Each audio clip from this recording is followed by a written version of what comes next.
NPP Bukanga North. And the important issue that we are here to discuss is corruption. Can it be eradicated? Gentlemen, welcome to the show. Thank you, Idris. Good morning, dear viewers. Good morning. So I'll start with you, Mr. Gilbert Sendugwa. What is the purpose of Africa Freedom for Information Center? What do you do? Thank you very much. Africa Freedom of Information Center, or Africa as we call it in short, is the leading and largest civil society organization that promotes transparency, accountability, and citizens' access to information across Africa. We have 46 civil society organizational members in 24 African countries. And we work mainly with 6 African Union treaties that guarantee and recognize the right to information for citizens. So on a daily basis, we work to ensure that government agencies across the continent, ministries, departments, and agencies disclose the information that they have so that citizens can access that information to develop themselves, to hold leaders and government agencies accountable, but also to be able to participate and influence the way they are governed, influence decisions and policies of government. In relation to corruption, corruption thrives in environments where there is secrecy, where there is darkness. When work of government is being done under the cover of darkness, this creates an environment where corruption is going to be practiced and is going to expand to the extent that maybe you find that a whole project is eaten by the officials. So access to information then shines the light on the work that government is doing, how it is doing it, where it is doing it, and for whom.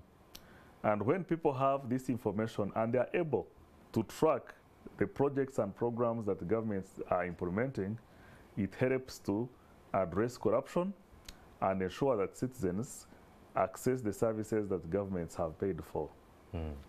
Mr. Bianima. Yes, please. You as an MP, you're part of the government, and Gilbert here talks about secrecy and being able to reveal information to the public. Bukanga North, are you fighting corruption? I have always, just take you back. Yes. I was a member of parliament. My first term was in 1996. And that's when we never had these parties. It was a movement for all. The house was, we were all under one umbrella. We are at peace. At peace. Yes. These parties have brought some problems. But we put up a fight against corruption. And I don't think corruption is as what it used to be.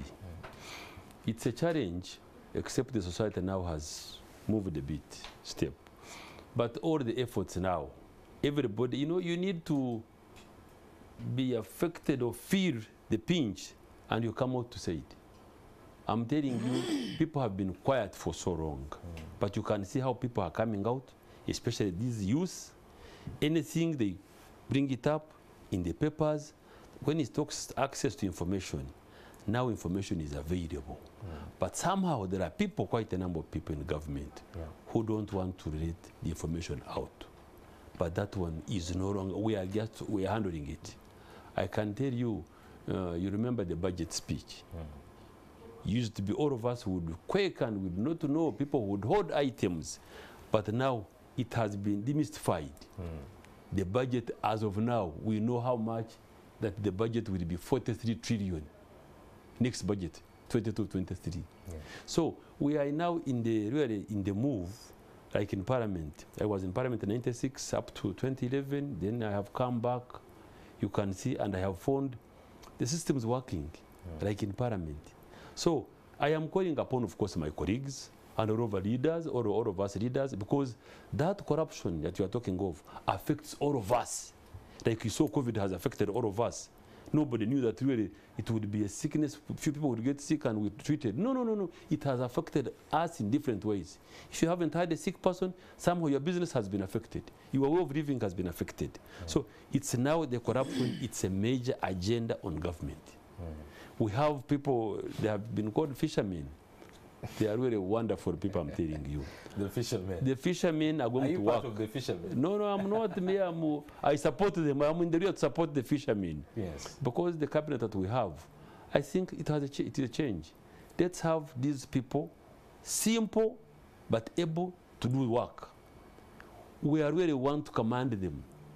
We are pretending over them. Now we are in the budget framework paper for the next financial year. We are telling you, we are telling them, please open up. We want to open up all the shelves, all the boxes, all the offices, all the cabinets, so that these projects that the government is talking about, who are they meant for? They are meant for our people. But people don't know. People see a hospital coming in, a health center being built, and a school being built. And the government has spent, most of these city schools, is in the range of 2 billion and above, about 2.2, 2.7. I happen to be on a committee of national economy. We went around. Yeah. We found that really some schools, about 4 or 5 schools given to one company, contractor. And he can't do the work the way. But when we go there, we say, no, stop there. Please hold on. You find the LC5 chairman, you find the councillors, you find RDC.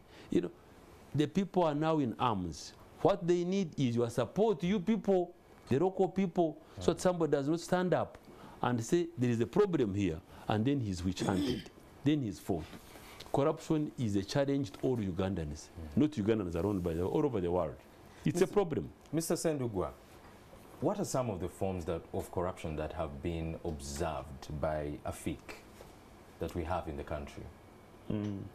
Okay, maybe, yeah, thank you, Honorable. To put things into context, corruption is still a huge problem in Uganda and indeed around the world.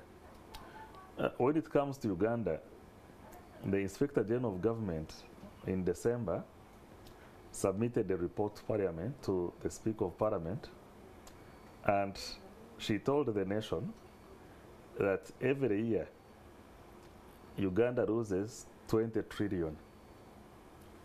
That is almost half of the national budget.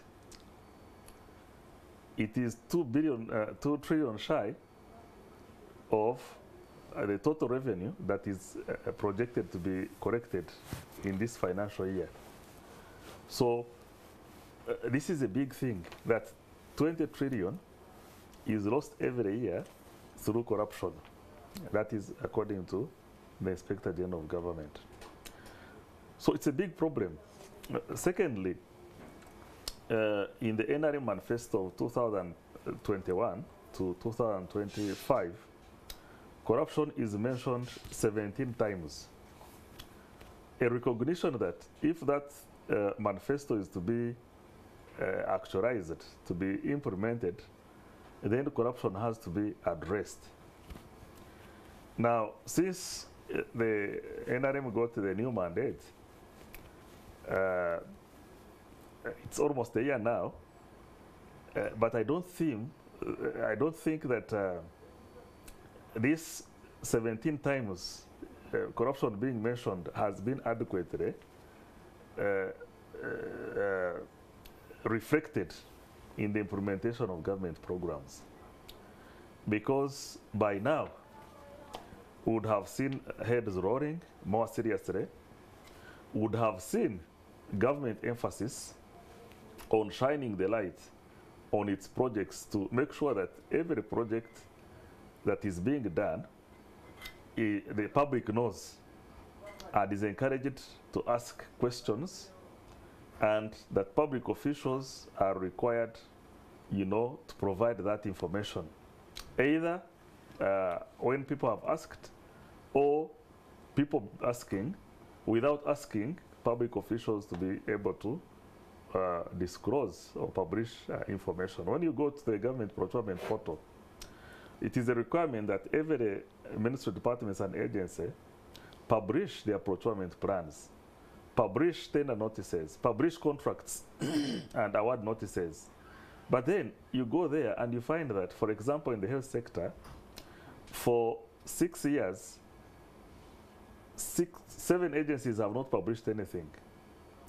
That doesn't seem to speak to implementation of the NRM manifesto, which mentions corruption, 17 times. Now, coming back to the question that you have asked, what are the manifestations of corruption that we have seen through our work?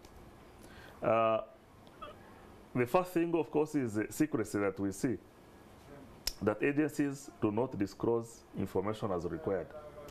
And for as long as, there's secrecy, this creates an environment for corruption to thrive with impunity. Secondly, we have seen through our monitoring of contracts in Uganda, collusion happening, and you see the same companies winning tenders all the time with particular agencies, and the same companies losing the tenders all the time. So it means that there must be collusion. How come that is the same agencies that bid all the time? How come it is the same agencies without Ministry of Department agencies that lose all the time? It means that some of these agencies even don't exist. Also, we see that there is lack of competition in the tendering process. And the requirement is that there should be at least 3 bidders. But most of the time, you find that the average is less than 2.4, which means that businesses don't trust the market. The other thing that we see that is associated with corruption is fraud, where we see falsification of documents. In one of the cases, we have found that different companies have documents showing same physical location, same telephone number, but then different companies, directors, different owners of that same number. We have gone to alleged offices or physical location of those companies, and we found only one. So there are so many manifestations of corruption. We see inflated costs. The report we issued last year, we found that, and this looked at 4 sectors, that is health, agriculture, education, and infrastructure, works and transport. And we found that there was many instances of inflated costs. The law requires that agencies conduct market surveys, and that they must not sign contracts whose price is above the market survey. Now, we found that government had lost over 600 billion in inflated costs. Looking at what the price those agencies themselves had surveyed vis-a-vis the contract price, the contracts they had signed, that difference was in billions. So inflated costs then becoming one of the most common problems that where corruption is manifested. I would like to go back to Mr. Byanyima. From what Gilbert is saying, NRM, as promised to fight corruption, mentioned it 12 times. 17 times. Yes. In the manifesto, and 20 trillion has been lost. It seems like nothing is being done. Why is corruption persisting? And despite all the interventions, the intended interventions from the government? No, it is true. There is no question about it. And I'm not objecting to what he's saying. It is true, we should all accept, by the way, and own up. Yeah. It is true, corruption has eaten up quite a good chunk of our resources and denied our people a service. It is true. And that's why the NRM manifesto talks much about corruption. And we are all human beings. We come from different backgrounds. We are quite difficult. A human being is difficult. Like he's saying, anybody who does all those mischief and underhand methods using to get money. They are not open. That's why him and I have been championing transparency, openness, and want the government to get on board and ensure that most of these projects at the government, because where the roads infrastructure takes almost 32.8% of the budget. Now as I live here, we shall go into meeting the minister with his team and to look at the budget framework paper.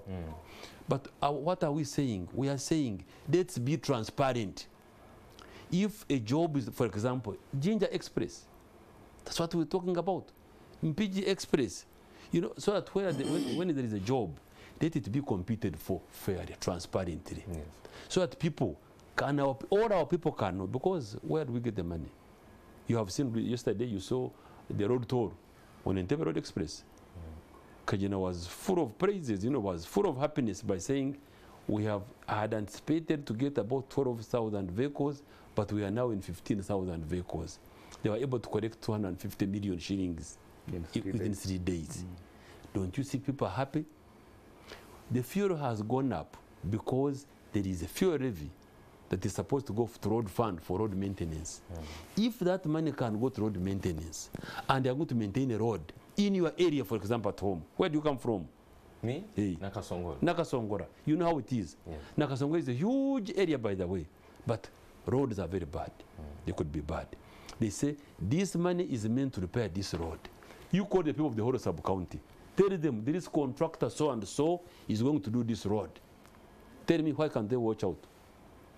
But the moment things have been done, I'm sorry, I wouldn't want to look back. It hurts me. My heart bleeds, I can tell you. Yeah. I want to call upon Ugandans, let's behave like Americans. They say an attack on one American means an attack on all Americans. Ugandans, we have been selfish. Selfish, I can tell you. You even see Bianyima doing a crime, committing a crime, you keep quiet. You know what has happened there? This is time for us to own up.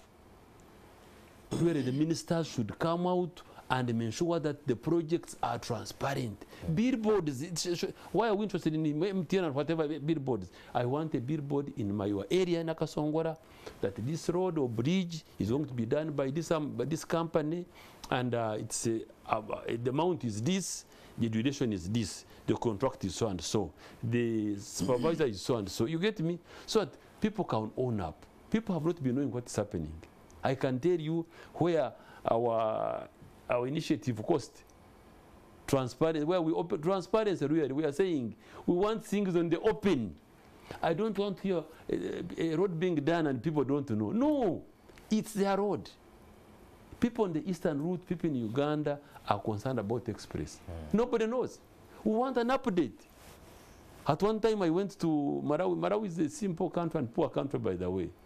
But you find a road like, you know, Malawi National Road Authority, and they tell you, we shall cross this road, we are sorry for the inconveniences, but it will take you 2 months, and it will be 2 months. Mr. Byanyima, you talk about transparency and openness, this information to the public. It's a public. But from Gilbert's words, it's like the same institutions that are supposed to disseminate this information are the ones sweeping it. It is true, but an effort is being, and I can tell you, there is a lot of improvement. People have eaten money, whoever has eaten money, you go and eat your money, but time has come up, I can tell you. This social media, these youths we have, oh, I can tell you, time is coming, it's catching up. Mr. Byanyima, I'm telling you, a while ago, we yes. had His Excellency caution Betty Kamya to not push the lifestyle audit project, saying that leave these people, although they are stealing money, they are taking all this, but they are investing in the country. Was that more of a signal that the corrupt are protected? I was equally puzzled by that statement. Yeah. If I had an opportunity, really, I would ask my good beloved president about what he meant, because I think it took us a bit back And I don't know his intention really, because when the president is talking, I don't have the moral authority to really. Of course. No, I don't. But we can only anticipate. Anticipate, but I don't think he really. I don't know, because I never got it properly, and I was not able to interpret to see what he meant, because you can't say that there are some people who should be. No. Everybody should be. Nobody is above the law, and people should be subjected to the same conditions, be it who. But the most important thing is to see all of us Ugandans being in it now. It's our job. It's our duty to ensure that we pinpoint those bad spots, especially Parliament. We have these committees of, of PAC, which are led by opposition. They are really doing a good job, I can tell you. Coming back to Gilbert, Mr. Banyimi has mentioned that corruption of maybe 30 years ago isn't as bad as today.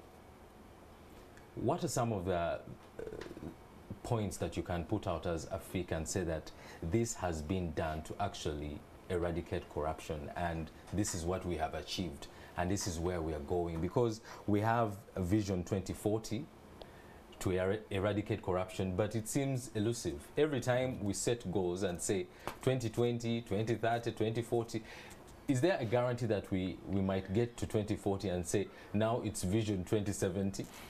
What are some of these things that, yes, that can actually tell Ugandans and say that something is being done? Yes, I can say that, corruption, has several manifestations, and its impact is multidimensional. One of the dimensions which is not yet fully appreciated by Ugandans is the impact corruption has on local capacity to implement projects. Recently, Uganda released a report where it found that, public institutions lack the capacity to implement government projects. So that leads to delays, that leads to inefficiencies, and all translates into money. But also capacity on the private sector side. Because of corruption and corrosion, decisions are made under the table. And this creates an environment where, instead of companies investing in their capacities, they end up investing in relations, because it is relations which matter in deciding whether or not they are going to win tenders. So if it means paying, someone maybe to meet a minister or permanent secretary or vice president, president, prime minister, they will do it for as long as, if they know that by meeting such a person will give them a project, lucrative project, without even bidding. That's where they invest. And several years later, you'll find that the country has no capacity to implement projects, because it will be rich in relations, not in capacity to do projects. And I think Uganda seems to be reaching almost that point, that government now spends a lot of money, which is about 1/3 of the budget every year, into public infrastructure project development. But then, the companies which are doing this work, most of them are foreign, because the environment has not allowed development of local capacity by way of making this an incentive for them. So, if we don't, address this issue of corruption, there's no way we are going to realize Vision 2040. We shall not, because if we are losing all this money through this. In fact, even if we were, even if we are losing anything in corruption, through corruption, still it would be very difficult, because already there's an infrastructure investment gap of about 1.4 trillion per year. So we have few resources to meet the infrastructure needs, but then those few also leak. Depleted into corruption. So that is really what the government needs to pay attention to and make sure that it is addressed. Now, the issue of Vision 2040 and the fight against corruption, I think the Inspector General of Government was talking about a strategy of lifestyle audit, which you have asked Honorable Anima to comment on. Yes, there are many ways through which to fight corruption, but I think lifestyle audit is one of the most difficult ones. There is a case in Kenya now, in courts of Kenya, where an engineer is being, tried in the court. The government is attempting to take his assets because, according to the audit, they were saying that he has more wealth than his what salary. he earns. And he has presented documents in the court showing that, he has earned this money legitimately through, his private life. So you can see how difficult it can be. You say, okay, this person is rich, according to our audit. In other words, it's quite complicated. It's quite complicated. In finding ways on how to fight corruption. Now, well, if you are going to do it Mr. for Gilbert, every civil servant, yes, for every politician, it is going to be very difficult, very costly, and will not give you results. the results that I you think look out for. what needs to be done is to be focused on prevention by making sure that transparency is a default. Transparency is a standard which every public official must observe. That's number one. You asked about what achievements has the country made. Before we go into the achievements, Mr. Gilbert, sorry, we have to take a short break. We shall be right back discussing more on corruption. And if you want to join the conversation, just go to our social media platforms, that is on Facebook and Twitter. And before maybe probably we take a break, I'll just come back to Honorable Byanyima. What are some of the things that you think need to be done to kind of expedite this fight against corruption? Because ever since I was in primary, we've been singing and writing poems, corruption, corruption, and we are now adults, years later, still we are singing about the same issue. What should be done? In just a few seconds before we take a break. Of course, he put it, it is to do things openly. Let this arm know what this arm is doing. I can tell you it's no longer one man's job, the president and his entire cabinet. No, it is now all our challenge. It's a challenge to us. It's our job to pinpoint where the mistakes are. And let's be open. And that witch hunt should stop. People really trying to follow up others because they have mentioned something. This is our country. We are all shareholders in this country. I would want people to know that enough is enough. Our resources have been really completely, depleted by these people who are enriching themselves. People are not happy. And I can tell you, people, anybody, you become a rich person through those dubious ways, you're in the village, you might be doing anything, you know what happens. You were not born. I was at least I'm an old man. I saw what happened before. This is the time for up. And I want Mbambe to be optimistic. We can't move like, say, one transparency and we say we are not going to be there in 2040. We should be optimistic and determined really to shape this country. No, I'm saying that so that we do it, so that we get there in 2040. Gentlemen, thank you so much. Thank you so much for coming through. And this discussion is quite important. And just go to our social media platforms. Join the conversation. We need to fight corruption for the betterment of our own country. Now let's take a short break. We shall be right back with more on Morning at NTV.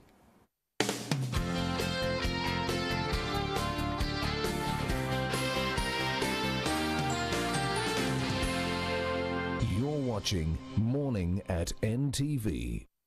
Get the digital assist with ABSA's digital channels and bank anytime, anywhere, on any device. That's Africanacity, that's ABSA.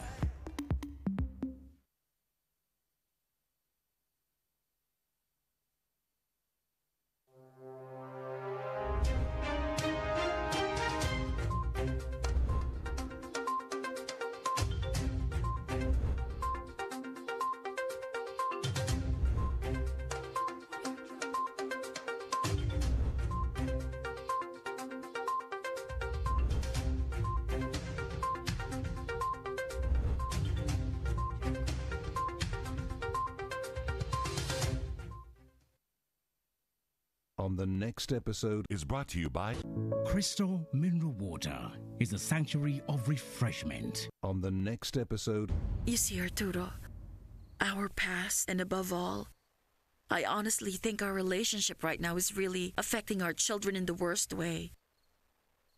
So maybe the best thing for us is not only to end this right now, but